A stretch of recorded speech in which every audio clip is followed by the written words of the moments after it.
Welcome to Concordia University's Fourth Space. Thank you so much for joining us for today's event, Growing Out of the System. This event has been organized by the Garnet Key Society. Just to help situate you, we are streaming to YouTube Live from Fourth Space, which is located on unceded Indigenous lands here in Tiohtià:ke, Montreal. Here at Fourth Space, we collaborate with our university community to mobilize knowledge by activating the many research projects, conversations, and initiatives in development across the university through daily activities such as this one.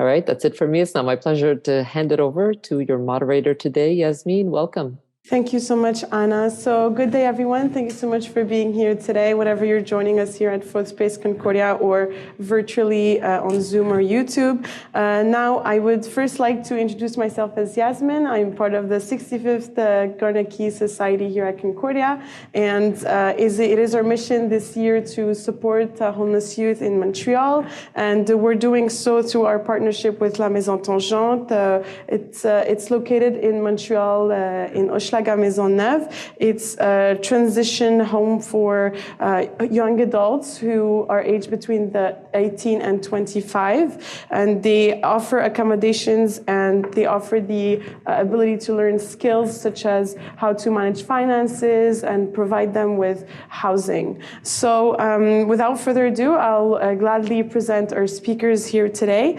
So we have Dr. Jane Manonfant, Dr. Varda Manfeder, and Elijah Olysée. So first, I'd like to start with you, Dr. Manonfant. So she used to be an assistant professor here at Concordia in the education faculty, where she taught 3 courses, including the philosophy of education.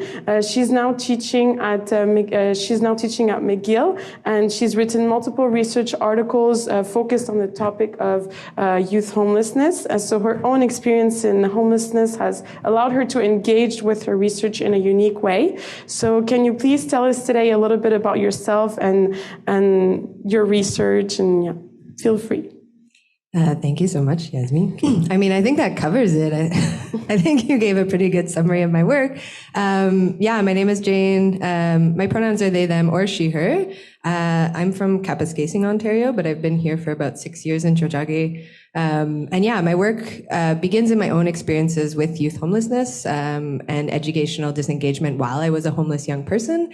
And now it really looks at the intersections between the right to housing, the right to education, and young people's experiences in systems, including the child welfare system, and really looking at lived experience leadership to change systems to better support young people.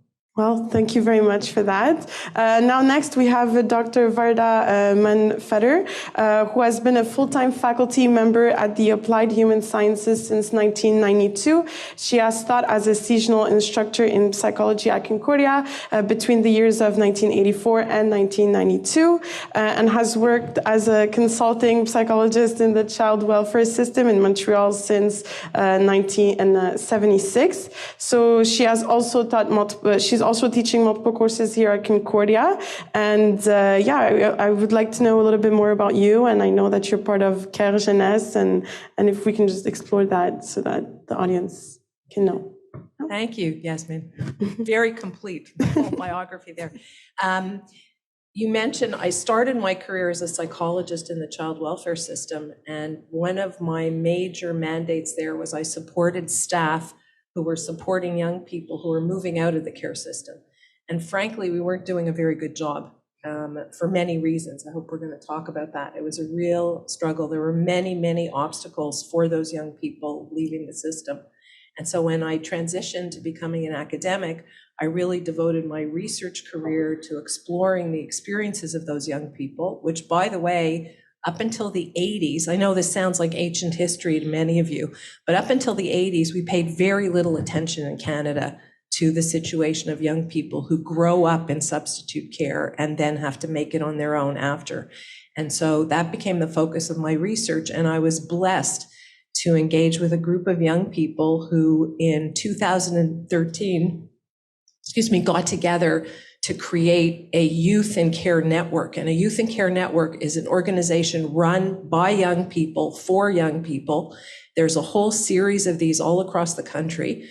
And Quebec was the last province to have one because we have an English system and a French system. So bilingualism became a bit of an obstacle to organizing, but I'm very proud to say that I'm now the vice president of the board of Care Jeunesse. We're a bilingual organization led by alumni of the care system. We have 260 members, and we're really trying to do not only support young people coming out of care, but also we're trying to engage in advocacy so things change for them.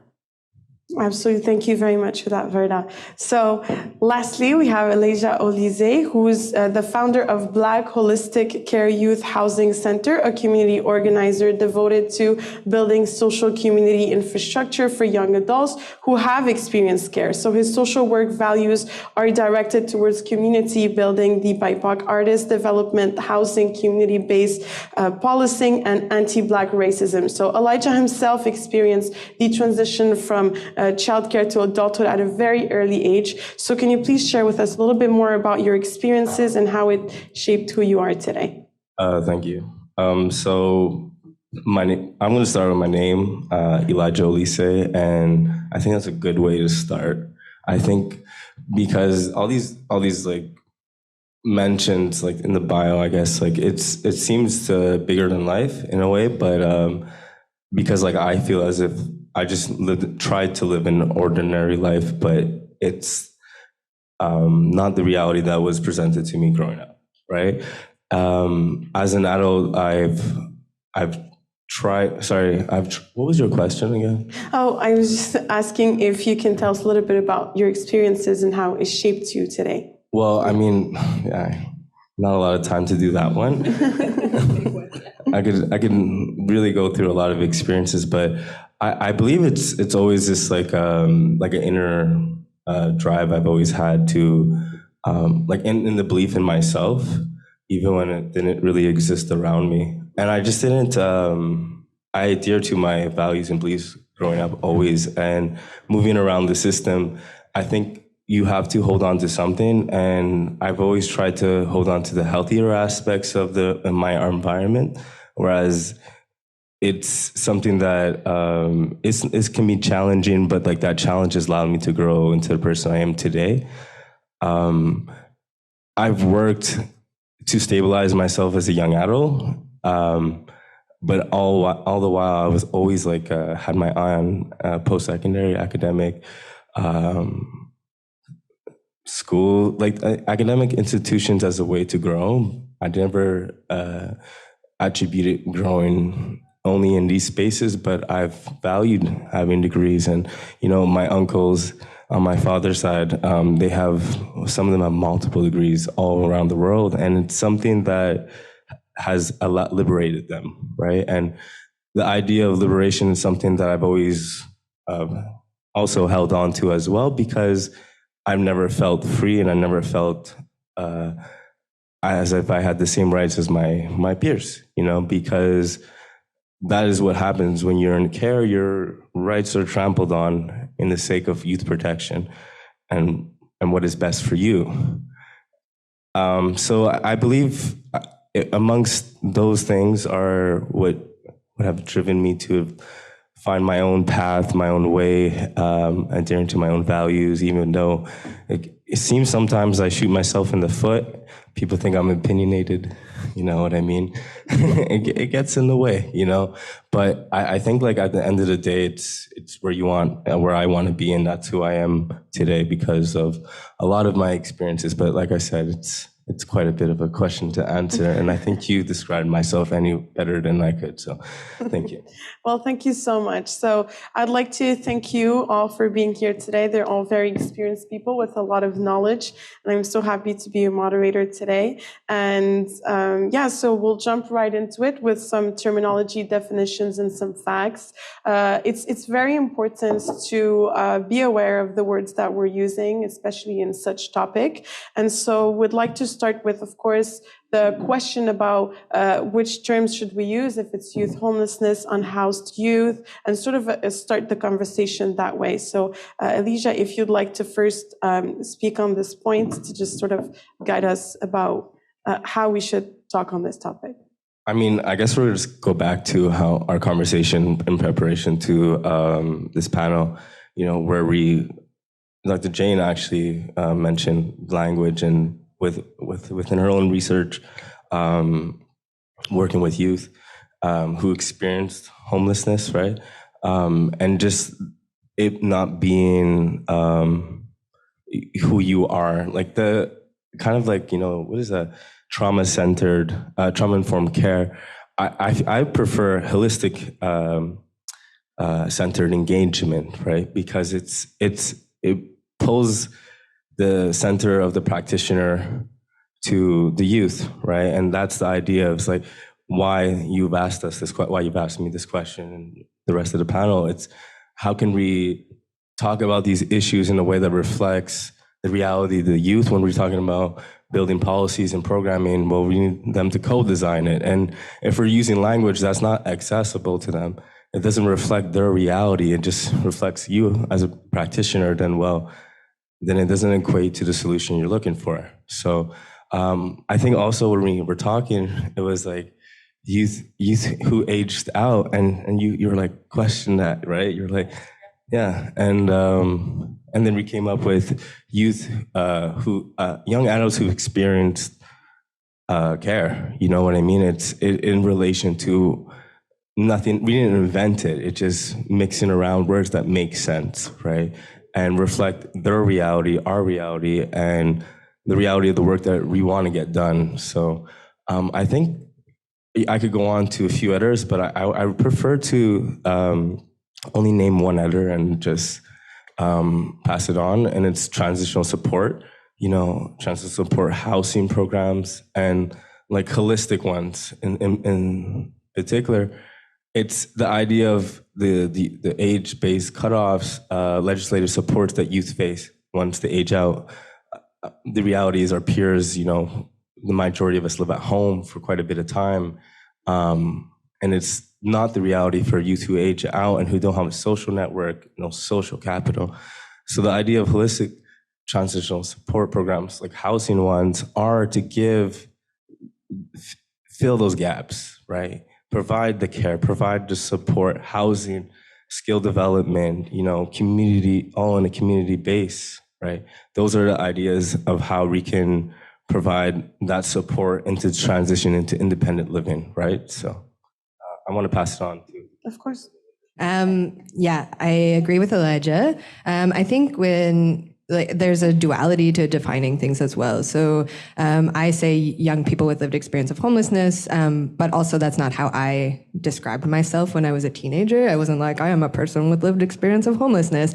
And so I think having choice with how people define their own situations, but I would also say having a broad definition of homelessness when we're talking about youth homelessness. So that might not only look like street involvement or sleeping in shelters, but it is also encompassing hidden homelessness. So when I use the word homelessness, I'm talking about any person who doesn't have a safe, stable, affordable, reliable home, like a roof over their head. And so I think a broad definition of what housing precarity looks like, one that is accessible and works for the people involved, and one that is dynamic. So we're continuously learning about what homelessness looks like for different people. And so we want to keep changing how we're talking about it to actually be encompassing what's actually happening for young people. I want to just, and so this is maybe the teacher in me, I'm always asking myself, so what? Like, why are we even talking about definitions? And I think it's important to explain to people that in Canada, not just in Quebec, but in Canada, child welfare systems are very much centered on protection. I mean, it was embedded in what Elijah mentioned, protection, which means safety, which means they're very risk averse. And a risk averse system is top down because you can only manage risk through control. And so what ends up happening is a lot of the systems of care and the systems with which young people who are marginalized young people interact are very top down, where they don't have a lot of say about what happens to them. And they don't even have a voice in terms of how they're referred to. And so the whole issue of language and liberation, I love that you said that, Elijah, they're very connected, those two issues, language and liberation. And the other thing that I think is really important to think about is stigma and the ways in which young people who face various kinds of challenges are stigmatized and how language becomes a part of the experience of stigma. So part of what I believe, and I think we have a lot in common, the three of us, we had a great pre-meeting. I think part of the goal here in being here today is to try to destigmatize some of this, not just in terms of our explanations of what the experience is about, but also in terms of the language we use. And the thing I think that's great about that is everybody can help with that. That's not just in the purview of those of us who are more closely involved. I don't know. Absolutely. Well, thank you very much. Very insightful conversation. And I think it's a good way to also start with our first part of the panel, which we will discuss really what are the current issues, what are the current problems that we have in Quebec and Canada, whatever you want to explore it. And, what are the links, if you like, as a way to start this conversation, the links between childcare and, if you'd like to say, youth homelessness or unhoused youth, or so if you can just discuss that and how we've come to where we are today. I can start. I think that the links between child welfare systems and youth homelessness are really well established. We know that there's a high representation of youth who experience homelessness that come from care. I think that, I feel like part of the issue is the ideas of like prevention of acting beforehand, and the child welfare system becomes a way that young people are I think deprived of not only a voice but agency. I think that it's a system that pathologizes poverty and barriers that are systemic. And so the connection between the child welfare system and youth homelessness is overt and is clear, in that there's a high representation of youth from care in youth homelessness populations. But I think it's also indicative of the institutionalization that happens to young people because they're not seen as agentic. I think that both systems also, we can see the overrepresentation of particular communities. So we can look at the ways that the child welfare system has acted as a colonizing force in Canada, and see also overrepresentation of Indigenous peoples in homeless populations. And we again can see that not as individual or family failures, but we can see that as systemic discrimination. I'm sorry? You go first. Okay. So we all have so much to say here. I guess, well, there's a whole bunch of things. One of the things that we touched on as well in our earlier conversations is that on paper in Canada, our commitment all across the country is to promote family life and to promote healthy family life for children in Canada. That's the discourse. In fact, because the youth protection systems across the country are so preoccupied with risk and so pathologizing, what ends up happening is that the system actually disrupts families. And so what we've created is a system where we're spending lots and lots of money to provide substitute care to young people, when in fact, and you said this, Elijah, if we gave the money to the families, that would be more helpful. So we're in this kind of weird situation where we have created, and I mean, we have these big bureaucratic child protection agencies in every province. They're provincially administered in every province in Canada. And let me just say, there are 60,000. One of the problems also, we don't have good statistics. There are about 60,000 children and youth in Canada who've been removed from their parents and placed in alternative resources. And with a huge overrepresentation of Indigenous children and also visible minority children. And we've chosen to invest more in alternative resources really than in family life. So that's one problem, and that's part of, and the other thing that Elijah mentions that's really important is we don't provide any transitional support for these young people. So we place them in alternative situations, we remove them from their families, and when the services end, and by the way, Quebec is probably the place in Canada where the services end the earliest and the most abruptly. So we're like in the armpit here of the nation in terms of these services. Kids here age out at 18, okay? And they have very little support afterwards. In other places, you can be up to the 27 years old in BC and get some form of financial support. Here at 18, no financial support. There's some services that you might get, but no financial support.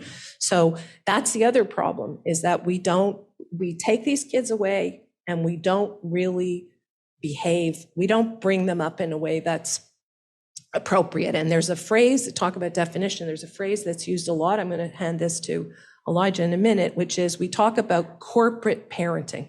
So in Canada, we have endorsed, even though we say we honor families, we want to support families, we have endorsed a corporate parenting model where, generally speaking, and especially in Quebec, I'd have to say, I'm going to be very rude here, I get angry because I've been doing this a long time and I'm fed up because I'm now engaging with people who are the children of people that I worked with when I was in the system, and soon it's going to be the grandchildren, right? So we suck as corporate parents. We have totally abdicated responsibility as corporate parents. These young people who we remove are our children. They're our children, and we've deprived them of their own families. So anyway, here we go. That's great. You really provided the perspective of your years of work in the system, right? And I feel like this is a very welcoming space, whereas like in that organizational structure, it's not, that rhetoric is not repeated, it's not shared, held, or you don't feel like it resonates. If you ask that question, it's a no-brainer to me, but I understand that I need to explain to other people why these are not just links. They're like, school to prison pipeline. It's very much the same, from care, prison, on the streets, like how experiencing homelessness, the standard of living. I was talking to a friend of mine who used to work with youth, but particularly those who are in more highly structured units and locked units. So they're dealing with young offenders. And he told me, he's like, the French system, they have better numbers. 70% of youth don't go to prison, and 30% do. So they're like, it's a win. And I was like, he didn't mean it in a way that he believed that, as like he valued that, but it's the rhetoric that's shared, in the workspace. But it was interesting because, he just got into McGill Law, right? And this is somebody I've known since high school. And I spoke to him about it, and I was like, would you be happy to not just be in jail? And you can imagine his reaction. So that was like, it just shows you like the disconnect, right? These are people, like, I really value this guy, right? But like, and I feel like, he separated himself from that space for a reason, and it's still like the framework he's viewing the situation from, until he's presented with another, an intersectional one. And I think like, when I think of my family, I have 5 siblings, right? 4 of which, including myself, grew up in care. I'm the second oldest. My older brother aged out, before myself, and he was housing insecure. He went through a program that kicked him out because the program didn't allow for socialization past a certain time. I mean, like, you're an adult, man. Like, what do you, like, you're gonna tell me that as an adult, you can't invite a significant other, a family member even, let alone a friend, to your home? Like, I think it was the reverse, the way I should have said that. But the point is that he got kicked out for that, right? And he's already leaving a system. He's like, is this gonna work? It's a weird dynamic. It's very sterilized living situation. And he's, like, I ate some of his food. I didn't even know that was like his whole thing. He got up, like, I told the social worker, and I was like, oh shoot, like, you don't have food. Like, he needed more after we ate a little bit, because he just wanted his brothers to be at his house. But the thing is, it's like, I housed him when I turned 18. Actually, I moved out before I was 18, because I was like, well, you're gonna do it to me anyways. I might as well get it done with, get a little practice in. And I moved out July 1st, 2014, and I turned 18 August 29th. So it's not that much time ahead, but it's still. And, within that time period, he got evicted from his first apartment and I had to house him. Now my brother, he's incarcerated, like due to probation. Like he broke probation over something 3 years ago. The thing is that this system will continue to bring him back in, and he doesn't see it as an alternative because the people around him in the prison are telling him everything but that. Like his dialogue, everything starts to change. My other siblings have got to a place where they're housing secure, now, but it's been years. We're all in our 20s. My brother Daniel, he just got enrolled in school as well, and that he saw it as something I did as a mature student, and that experience really just. Sorry, you're smiling a lot, so it was kind of bugging. It was just like distracting me. No, the person behind you, but it's okay, no worries. Sorry, that experience just completely getting enrolled into school, it showed him a path to doing the same, even though he thought it was too late for himself, right? And he's a little younger, so I'm happy he got to do it a little younger than me, got back onto that track. And but the reality is that like I had so many of my peers who I grew up with come through my doors at different points for the first year or so, and it was really chaotic, having that many people in my house. When you think about it, you should always have a place to live. It should be your right.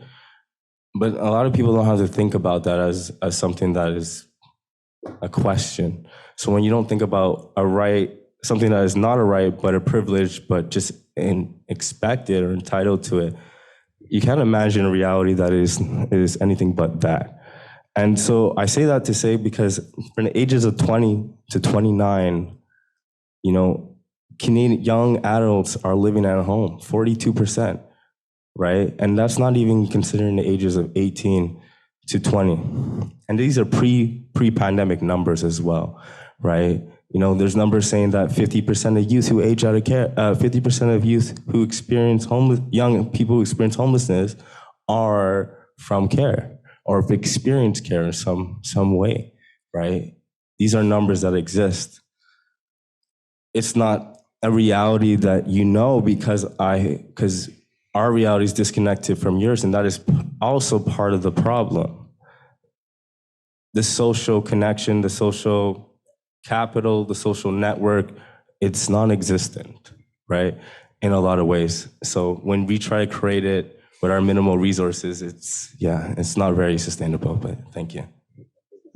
Absolutely. Well, thank you so much for your insights. And I think I have a kind of a question about, how much do you carry the system with you once you're in it? Once you hit the age of 18, for example, here in Quebec, like it does follow you, especially according to your brother's experience.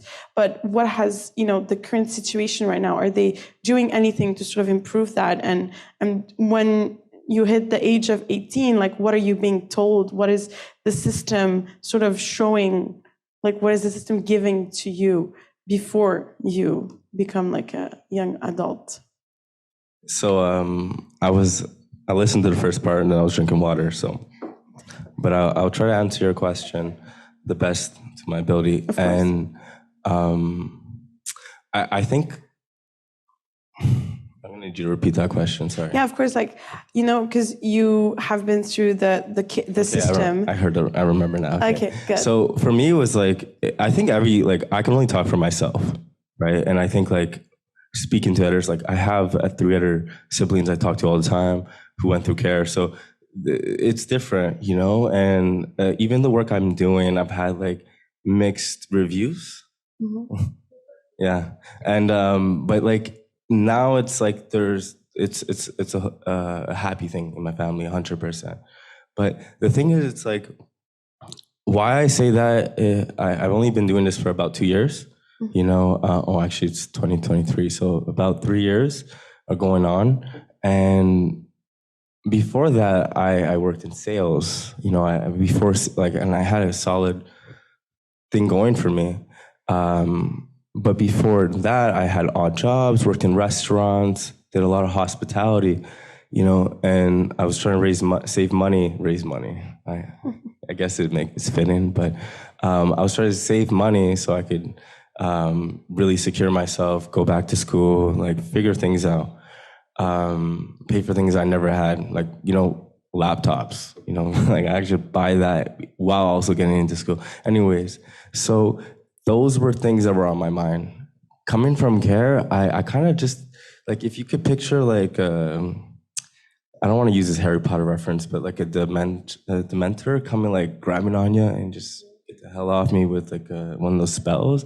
I was doing that, and I was away from that. I just pulled myself, like when I said it was chaotic leaving care, I meant it. So I had to remove myself from that situation, even though I really wanted to help my peers and friends to see them reach their potential. Because unfortunately, like some of the people that I wanted to help are actually dead now. So like that's not a reality that I can help anymore. I can't go to them and be like, look, I'm in a place that I could support you and be like, here's some support. I can't do that because they're not here on this earth.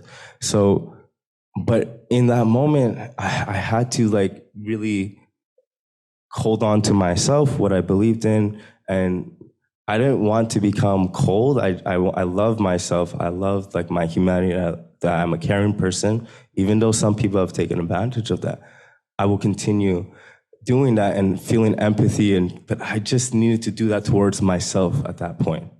So, and the system was like everything that I would have hated about myself. Everything all the negative things that I had in my head, like the viewpoints that I'm dysfunctional, I have deficits, I have a problem, like, what is it, ODD, oppositional defiance disorder? Like, that's insane. You know what I mean? It's like, did they realize I'm Black? Like, this is a different reality that I'm going through. And it's like, sometimes the authority is the problem. And naming that, speaking truth to power, then lands you in deficit, a mental health problem, a pathology, as you guys were saying. You know what I mean? It's the idea that if you're just experience your trauma in a space that's supposed to be safe for you to do so, it's a problem. They're normalizing saying that that's an issue. You know what I mean? This trauma-informed centered practitioner way of doing things is very separated from like holistic centered engagement, right? And I feel like without realizing that's what I was trying to practice on myself, and only like in 2020 I really got involved. I started working in nonprofits, and at the end of 2019 I was volunteering in youth drop-in centers, and my like civic nature, I guess you could say, like my service to community started there. It didn't start with youth from care, so it didn't follow me to the point where I was like, this is it. And I just want to, there's this one thing that really stuck with me, and it's like Ubuntu. It's a South African term, and it's meaning humanism is found through our interdependence, collective engagement, and service to others. And I feel like along those lines is what was driving me to finish my 9 to 5 and go straight to volunteering, right? Because that's just what was calling me, to that whole. And afterwards, I ended up getting in the streets for demonstrations against, speaking more truth to power against, municipalities, the government, police, and for me, it was always in the back of my mind, but the forefront was what I was doing. And I think that it resurfaced in the end of the summer of 2020 when I was like, how can I action these beliefs? How can I do something about the way our community is, and who is the most vulnerable that I could focus on? And I was like, well, fuck. It's a no-brainer. It was me. So I guess that's when I really had to reconnect and get back into things. And it was like a can of worms in some ways but I didn't compartmentalize it. I was ready for it. But in some ways, these follow people it follows you forever. it's how you view yourself when you look in the mirror. You know what I mean? It's what you think you're capable of. I've seen the most intelligent people think they can't do. Anyways, yeah. I feel like I really want to get space setters to speak. So. Of course. Well, Verda, I think it kind of goes back to your point about control, and he mentioned how, they were probably giving him some diagnosis and stuff like that. And I think it kind of goes to your point about control and to sort of assess the risk around it. So if you can explore that. Well, I was I was relating a lot to many things that you were saying. And I think the ways that the system follows us around, like why also the first time I got a stable apartment, like I experienced homelessness for the first time at 15. I had people living with me, and I've tried to find that out. How can I support members of my community and other communities? But the system prevents communities from taking care of themselves, and the state does not care for us. And then doesn't give us the resources to care for ourselves. But I think the ways that this follows you, post-secondary is not presented as an option for youth from care or youth experiencing homelessness. You get this idea in your head that you can't do these things. And then that's confirmed when you enter these spaces and they are not made for you. I think also speaking to the ways that communities are dying, part of being someone with lived experience of homelessness is that many of your friends are dead. And so even trying to work to support community against state systems that harm is like trying to plug a boat with a hole in it. Maybe there's dementors there too, but it's exhausting work, and communities don't always have the capacity to do it in sustained ways. But I would also say the way that systems follow, we can look at homelessness and statistics, which I know are problematic in some ways, but we know that if someone has their first experiences of homelessness before the age of 16, they're far more likely to have chronic homelessness throughout their lives. It's significant.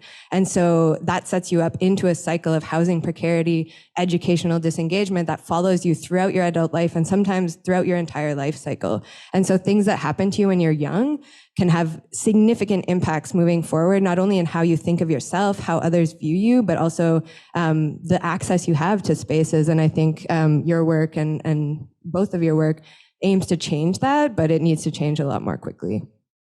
I could sort of, the good news and the bad news is I worked in the system, right? So I was part of that, which is kind of, anyway, not therapy for me now, but just saying, I was part of that. And it's really humbling to be here with the two of you. And so I could cite all the research that talks about identity development in youth from care and trauma and all of that. But it also contributes to stigma, and it contributes to a top-down view. And the bottom line is that we here in Quebec and in Canada, we're bringing up kids, we take them away from their parents, we bring them up, and we subject them to a situation where not only are they controlled, but it turns out that one of the most important things in a successful transition to adulthood is that the people around you express faith in your capacity to take care of yourself and in your capacity to accomplish things. And one of the things that people talk about a lot when they talk about care is that it is characterized by the tyranny of low expectations, okay? That we expect very little from these kids. And I was very, very blessed to be at a graduation ceremony of in Toronto. There's a group in Toronto called the Canadian Foundation of Children's Aid Societies, and they raise money to support youth from care through their education all across the country. And every year they have a ceremony where they have the kids who've graduated. And these are kids graduating from law school, from graduate school, from all over.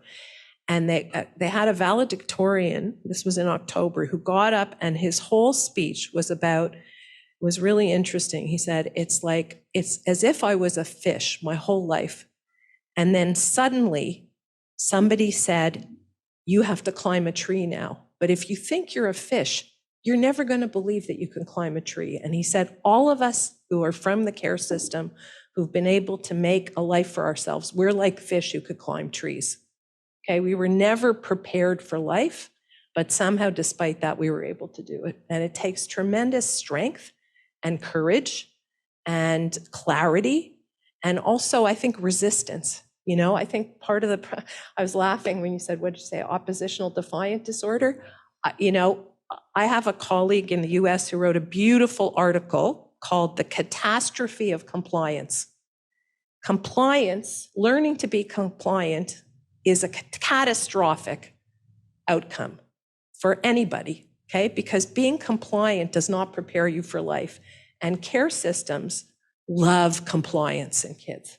And we label kids who are non-compliant instead of seeing any person who's developed a sense of agency one day looks at the face of their caregiver and says, "You're wrong. I don't agree with you. F off. I want to live my own life." And when that happens to you in care, it's like a hammer comes down on your head.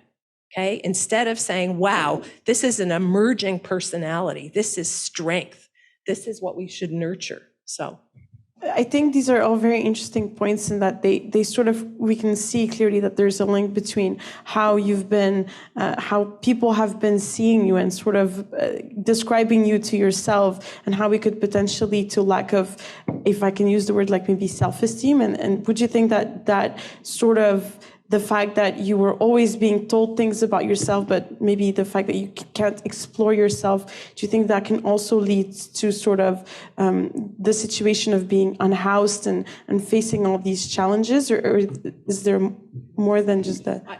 I have to say this. I mean, I think that yes, absolutely. But I think there are much more fundamental problems than that. And yesterday, I taught a class. One thing that makes me totally crazy, Elijah and Jane, is when I go into a place where young people live and the food is locked up. That makes me so crazy, okay? Because that is so, how can you even talk about self-esteem when you can't get food when you're hungry? And when you don't have the right to just eat when you're hungry? I don't get it. So to me, that's like, Maslow's hierarchy. Self-esteem is way up there. We're talking about people who are on a very basic level, their needs are not being met. And so psychologically, of course, yeah, you can't develop self-esteem when the people around you are giving you negative messages, but you can't develop self-esteem when you're going through puberty and you're starving and you can't get a bloody banana at 2:00 in the afternoon. Like, that makes me crazy. You're hitting all my hot spots here, sorry.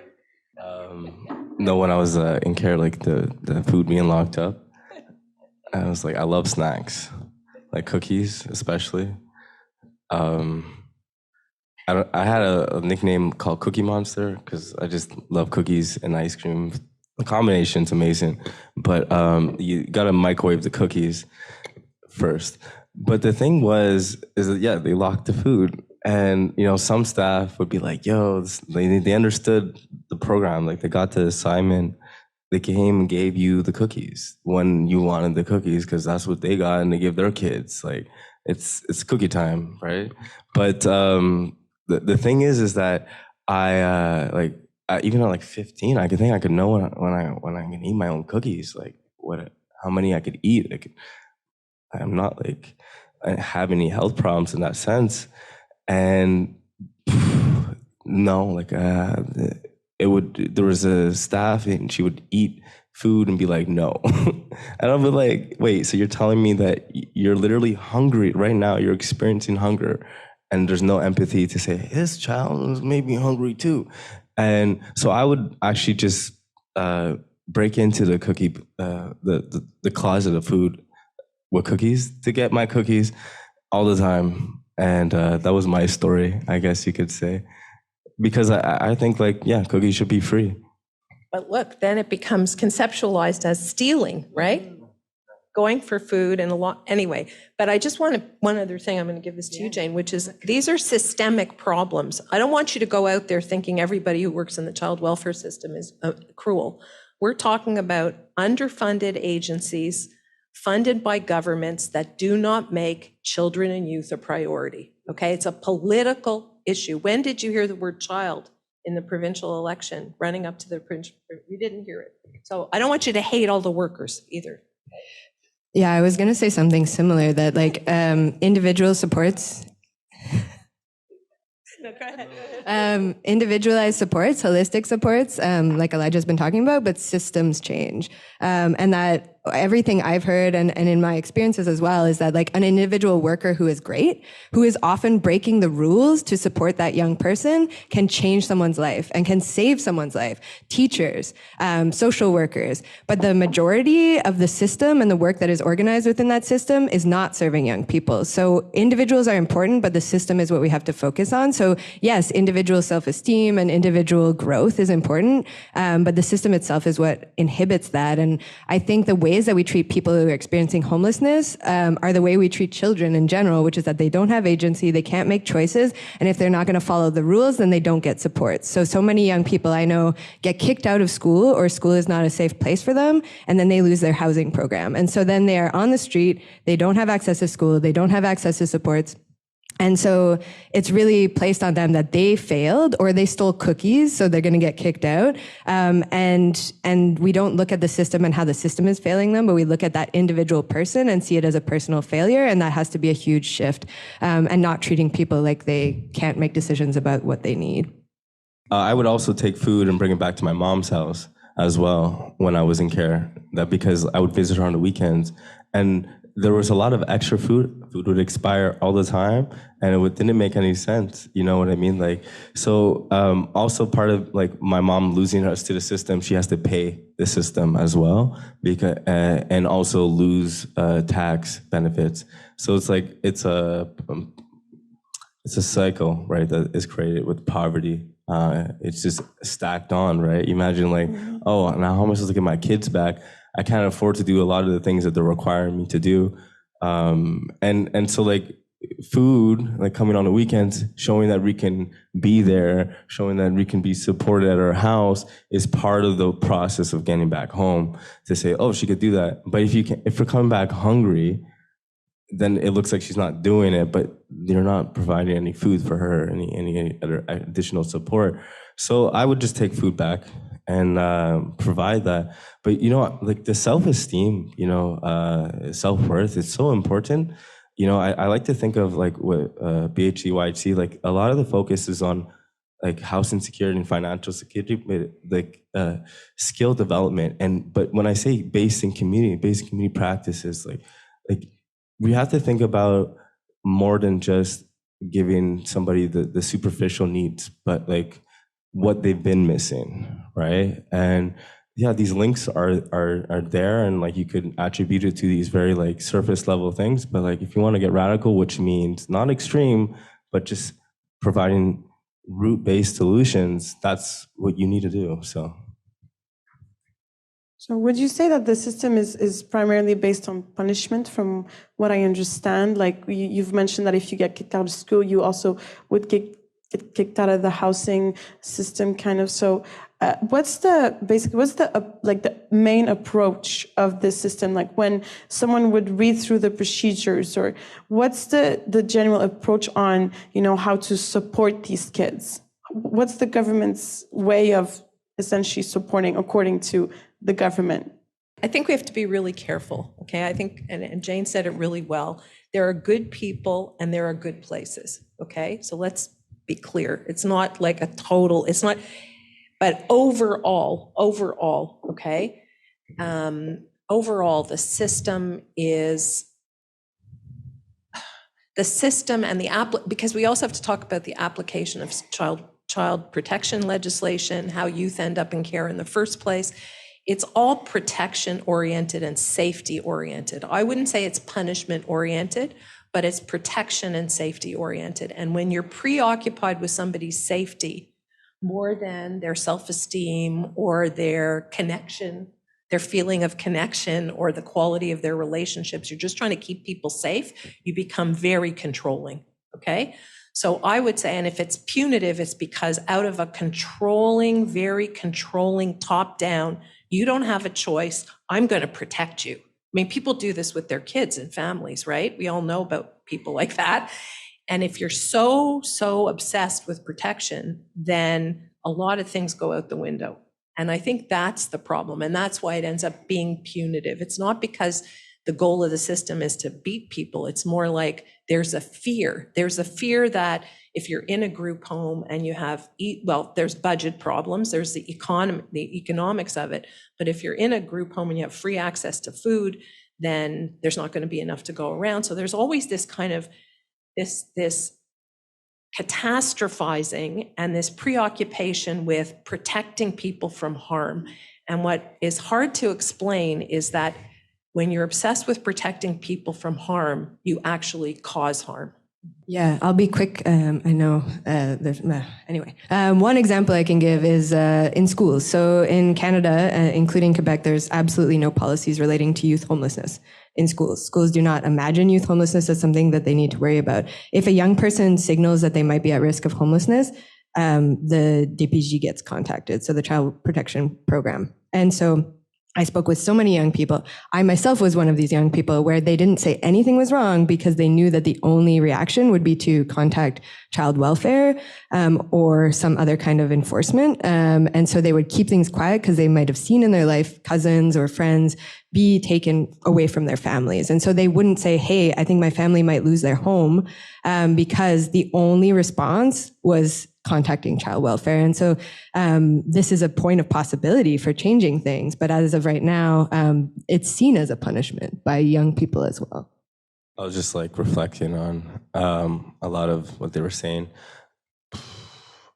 Within the system, I mean, there's like DYP, Department of Youth Protection. You have, well, that's changed now, but when I was there, and they have a name, Basha Youth and Family Services. It's supposed to be youth protection, but the idea of family services was always like ironic or funny to me because I'd never seen that, you know. I mean, I have a big family. My mom really could have used that. And, you know, talking about money, it's like what, 60,000 per kid who's in the system. Like it's like you're enrolled in some fancy university or something, but you're not in Harvard. You're in a random place that doesn't make sense because your family's somewhere else and you want to be there. But the idea of like group homes when you could provide like communal living for families who need support as a possibility, like what are you designing? What is the outcome that you're looking to create? Are you looking this control that you've talked about? What direction are we pushing in? And who has been, not to say but there are people who hold power and decision-making ability that speak for all and who are, if they were in that reality, I'm highly sure that they would change a lot of those policies. Because I always said when I was in care, how can you make choices in my life, but you don't get to experience the outcomes? You got to go home and do whatever else. And I have my social worker from when I was younger apologize to me, you know, and she's like, you know, you're just trying to like hold us accountable in a sense, you know, and it's like, but that apology is very late for me. So sorry, Karen, but yeah. So I think now we'll jump into the second half of the panel. Thank you so much for your insights. And now we want to talk about actually growing out of the system. So how can we improve the system that we have right now in Quebec? Essentially, if we can dive into the details of what's lacking and what could help the system that we have in place. So I know you've touched upon some just right now about how if you haven't experienced it, then, you know, how can you make policies around it, right? So if we can start off with that, I mean, any of you, welcome to speak upon that. Yes, I think Elijah is 100% right. I think the fact that decisions are being made by people who don't have those lived experiences and actually have very different lived experiences is ridiculous. And unfair and inequitable and ineffective. We know that this doesn't work. So there has to be measures in place. And some of those measures are, how can we support people from care and people with lived experience of homelessness to access education that allows them to enter these spaces? But then how can we also change those spaces so you don't need a PhD to sit at the table? I did that and I have seen how it's changed where I can access and how I can advocate. But not everyone wants to do that, should be able to do that. So I think lived experience baked into how we structure systems is really important. A lot of my recommendations for doing things differently aren't in the child welfare system, but are rather in the education system, which I see as a really important point of prevention. So if schools, where young people often already are, can be spaces of care and community and support rather than places of punishment and exclusion, then that's a really important point. We see this in other provinces. We see this in other countries. If there can be school-based prevention and supports, often families are supported well before they experience homelessness or they're separated. There's some programs called Family Reconnect that are being piloted elsewhere, where that's it. At the point of intervention, the family is given the supports they need, whether that's mental health supports, whether that's financial supports, educational supports, food supports. So making sure that the materials are met for everyone to be as well as they can be, and then continuing to assess from there. And so that is something that I think Quebec could be doing. There's capacity there, and I think just making that shift is really important. Yeah, I mean, I really enjoyed the preventative lens or the frame and how you see it being most useful and effective in school and education systems. Because, I mean, if I could, I like to be story-based. So I remember when I was like 14, realizing that the system, like the schooling, I was like a bit of a black sheep. I don't like to use that term, but I was stigmatized. And the idea, what I'm saying is, when you're youth in care, from foster kid, group home kid, they know automatically. And it's a different experience that you get even from your teachers. You know, like picture like when you in class, maybe you had a problem or an issue, and it was then told to the principal or like the teacher. Forget about the principal, bring it back to the teacher, just talking to your parents. And that experience with somebody who knows you, who loves you, speaking for you on your behalf, and then trying to figure out a plan to better your education and to do better by you, is not happening when you're in the system. It depends on who picks up the phone first. Like, imagine you're like, if Jennifer picked up the phone, oh my God, I would have been on punishment for a whole week just because I forgot to do my homework. Instead of like providing help to make sure I could manage my time to do my homework. You know what I mean? Because like that was a executive dysfunction I definitely was dealing with. So the thing is, it's like that path, where it's like a fork in the road. You make choices that then have like long-term effects. And I remember to this day as not something that I'm responsible for. Because what I was trying to do was get myself into school that reflected my needs and accommodated that, and also valued my neurodivergency, right?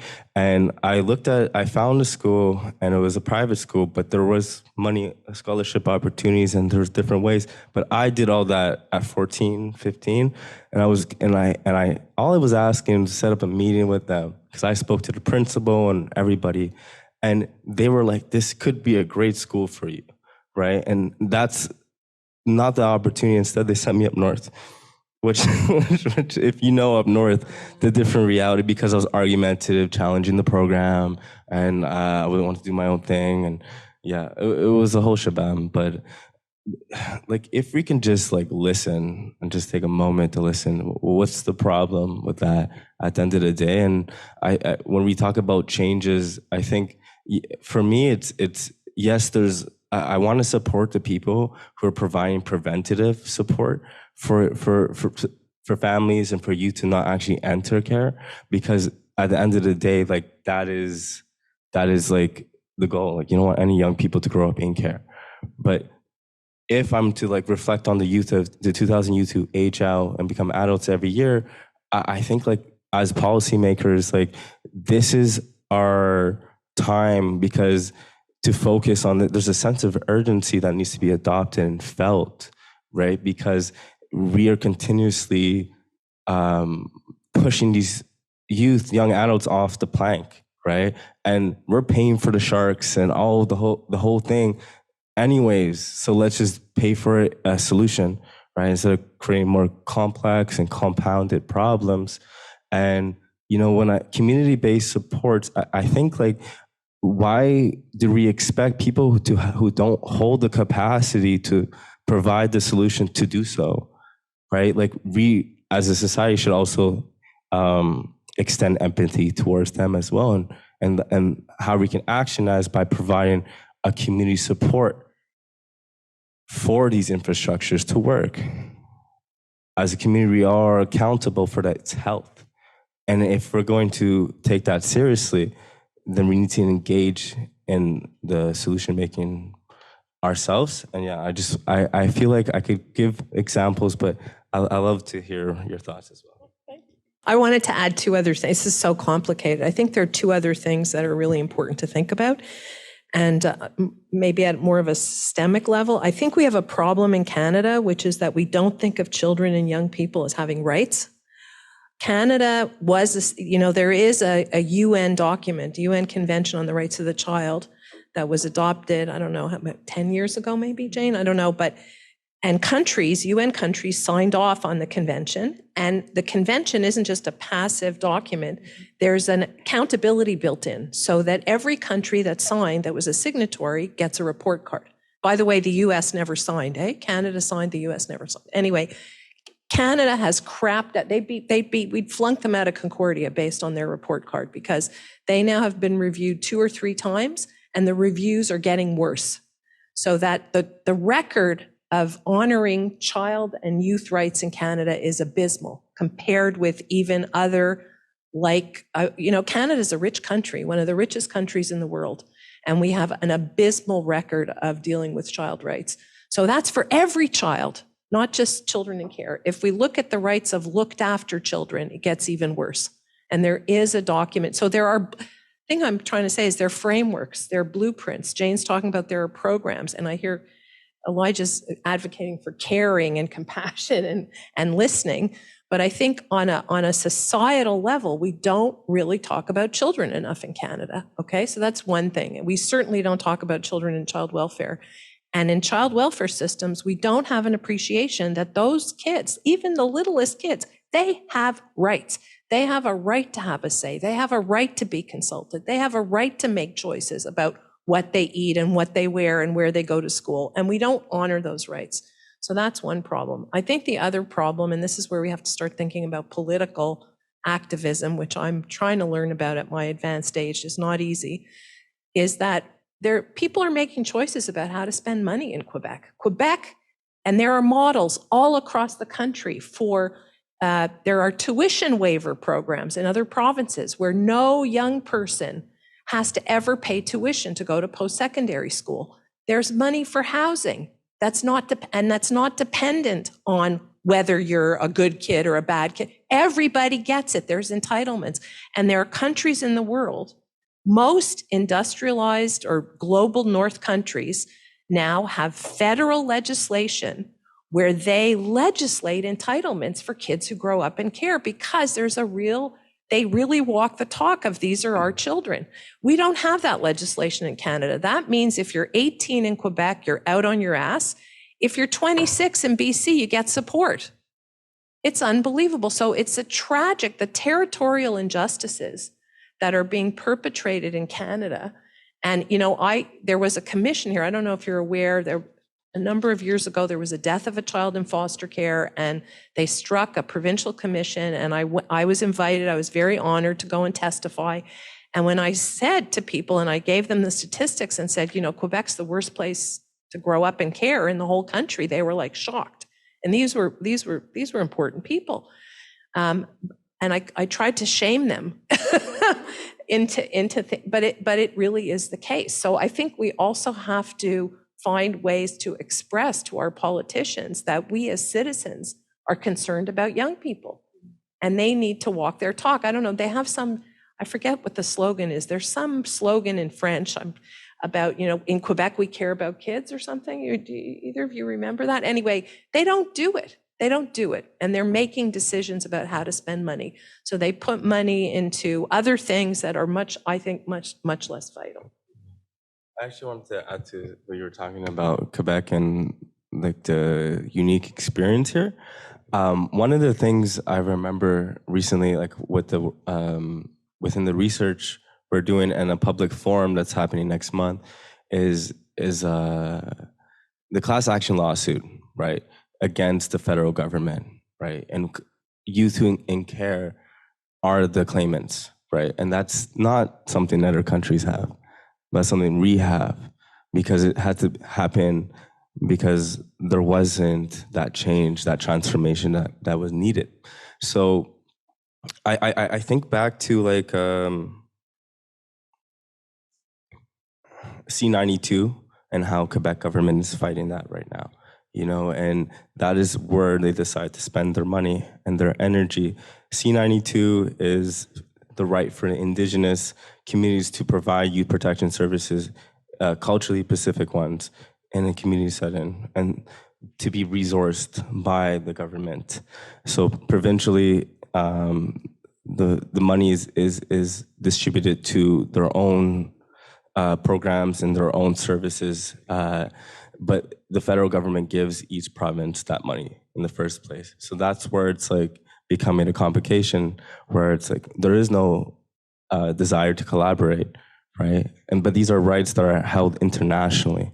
These are UN rights, and it's something that if you just take a moment to reflect on, why are you challenging that?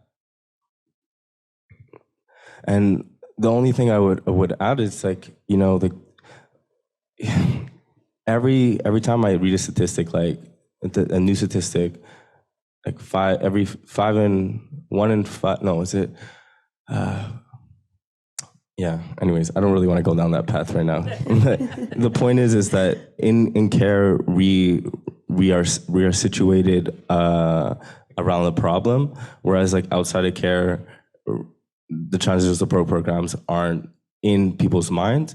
And I think like when Varda was like talking about compassion and listening and all those different humanistic values, it has to be centered in a space, a housing, right? And that is the programming that I'm looking to be part of the solution, right? And make create an ecosystem of support in a way.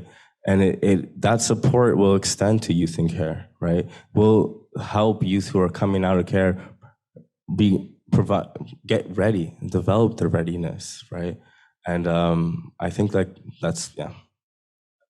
Absolutely. Well, you brought up, different provinces like such as BC, and just a question here, like, is there a country that maybe Canada can, I guess, get inspired from, or if there's a country out there that's doing it right, and if there's a way that we can at least know about different ways that it's being done out there? I think there are many countries that do it better than Canada. I have to say that I'm part of an international research consortium of researchers who do research on the transition from care to adulthood. And so I meet with people from many other countries in the world. There are a whole bunch of countries that are doing better than us. Brazil, which is a poor country, just adopted new national legislation around entitlements for youth leaving care. Romania, which used to be thought of as the worst place because it was an orphanage-based child welfare system, they are totally revamping their child welfare system. And these are countries that don't have the resources that we have in Canada. Even the US has federal legislation, and it isn't equally good in all parts of the US, but California has done some amazing things. So there are models out there, and truthfully, I was, again, privileged to be able to consult with some of the lawyers who wrote up the recommendations to the Laurent Commission. That documentation is easy to find if you want to find it.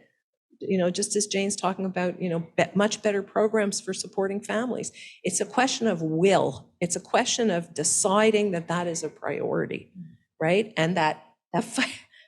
And Elijah's right. How much money it costs to fight this C90. The money's being put into other things. It's just not a priority. Now, the question is, how can we as individuals here who haven't necessarily experienced it, how can we help? And I think Elijah kind of touched upon it. And I just want to know, based on your personal experience, and is there a way, like, and even as voters, like even as people who kind of have a say in this society, what can we do? What can we do to help everyday action, or, if it's about, I know it's a lot about question about funding too, but then do we have a say in it? And how can we make sure that our voices are heard as well? I do have to leave shortly, but very quickly, I would say education is a huge part of it. I think, Elijah, you've really highlighted how it's difficult to make decisions or act on something that you don't understand. And so I think youth homelessness is something a lot of people don't understand. I think people sometimes even think it doesn't exist. So I would say learn, but learn with humility and learn from communities who are most impacted by these issues. Listen and think of how you can incorporate action into your everyday life. So maybe that looks like many different things. Political action can look like going out in the streets. It can look like lobbying. It can look like trying to put pressure on policymakers. It can look like raising funds. And I think all of those things are valid, and it will take all of those things to change the system. But I think education is the biggest piece. So many young people have told me, if I would have heard about what homelessness could have looked like for me in school and learned about it, it would be destigmatized, and I probably could have prevented it because I would have said, hey, that sounds like something happening to me. So I think education about the realities of the system that are based in people's lived experiences is an amazing first start for everyone, including allies. Yeah, that was really beautiful, eloquently said. Thank you, Dr. Jane. I think I always ask myself this question, but I can't answer because it's not my reality. I think I'm very pragmatic in nature based. And when I consider other people who haven't experienced what I've experienced, I can only tell them is to get involved, support, provide resources, and things that might sound ridiculous, but lobby your government, actually be this is a problem that I want to solve. But it's really just about do you feel a sense of accountability as an individual within a collective to the health of your community, or do you feel separate? And it's this division needs to be removed in more ways than one. It's not just for youth experiencing care, it's between each other. If we're gonna end up giving any kind of real supports, that is what is necessary. And what I mean by that, it's I could talk all day about all the different things like mentorship, if you have skills, provide those skills to youth who are seeking that learning, seeking to acquire them. Or I could tell you that, we need money for housing, so we're trying to build a building, so do that, give us that. Or I could be well, there is this, provide actual financial support. There's so many things that you could do, but the reality is it won't be sustained unless there's a collective transformation or cultural shift in how we go about providing social infrastructure, social support to these youth, to any problem that is plaguing our society, because we're very reactive and not preventative based. So. Fantastic. I don't have much to add except to say there are things going on at Concordia. There are 2 bursaries that have been created. They're hard to find on the website, which is very unnerving because it's not easy for people who should have access to them to have access to them. But there are bursaries at Concordia. Care Jeunesse, which is the organization that I work with, that I've been mentoring, has a very strong connection to Concordia. Their offices are at Concordia. We are always looking for volunteers. We are always looking for donations. We're trying to create programs for young people who are out of the system and are looking for a sense of community. So there are many, many things that even an individual can do. If you have a little bit of time, you don't need money, get involved. And even when Jane said before, it was funny, she said just one person who has a belief in you as a young person, that can make a huge difference in a person's life. The child welfare system, I don't want to advocate for the system, but they're always looking for volunteers. They need tutors, they need big brothers, big sisters. They need people to go in there and help them. And you can really make a huge difference if you get involved. Absolutely. Well, thank you very much. And, lastly, like I think Jane touched upon it very well, but the stigma, and I think she brought a very important point about how when you get informed about homelessness, you can know when it's actually happening to you as well. And I think that, everything that was spoken about today is very interesting. And I would like to thank you for sharing your experiences, your research, your work. That was pretty much a wrap. So thank you, everyone, for coming, even on the Zoom. And all good? Yep. Okay, thank you very much. Awesome. Okay, well, we are going to go ahead, close up the Zoom, but thank you for a great conversation and a reminder that this was being live streamed to YouTube and it is available to rewatch right now and you can share it with your colleagues. So thank you so much and have a great day. If you have an idea for a podcast, please let us know. You can contact us by email at info.4@concordia.ca or find us on social media at CU Fourth Space. All social media is managed by Jacqueline Wexler. This episode of the Fourth Space podcast is hosted by me, Maximus Delmar, and produced by Anna Voklavek and Douglas Moffat. Editing by myself, Douglas Moffat, and Chanel Lees Marshall. Additional thanks to Supercontinent for providing our theme music. Thanks for listening.